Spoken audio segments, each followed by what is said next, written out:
attorneys have hinted that Sandusky could take the stand in his own defense. Some legal analysts say that would be risky. Well, will it hurt if he does testify, or could it possibly help him? And joining us now to break down the Sandusky trial and how this trial could help break the cycle of silence is psychologist Dr. Sheela Raja. First of all, thanks so much for coming in. Thanks for having me. So first of all, will it help him or not if he does testify?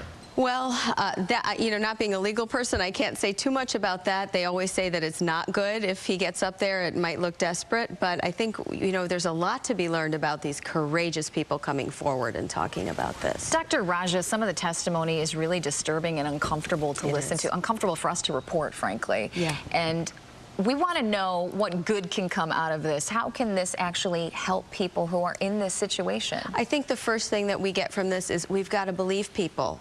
When we don't believe children and adults when they talk about sexual crimes, it's devastating, and it actually makes their mental health and their physical health worse in the long term, much worse. Watching a case this high profile, do you think that can be empowering for other victims out there? Absolutely. I think that it gets people talking about that. Unfortunately, this is way too common, and that people don't make this stuff up, and that they don't make up the devastating effects of abuse. The one thing that we've noticed is that it took so many years for somebody to come forward, and then once one person came forward, it kind of inspired others to follow suit.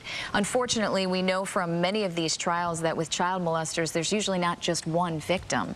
Absolutely, right. And I think that the fact that so many people are talking about this now, that's really a good thing. The Rape, Abuse, and Incest National Network, RAIN, with 2 N's at the end, is a great resource for people that are struggling and need help. That's one thing to remember. Dr. Raja, we want to thank you for being with us and giving us that tip for anybody who needs the help. That hopefully they'll find the resources. Thank you. Thanks so much for coming in. Appreciate it. Well, the time right now is 6:50.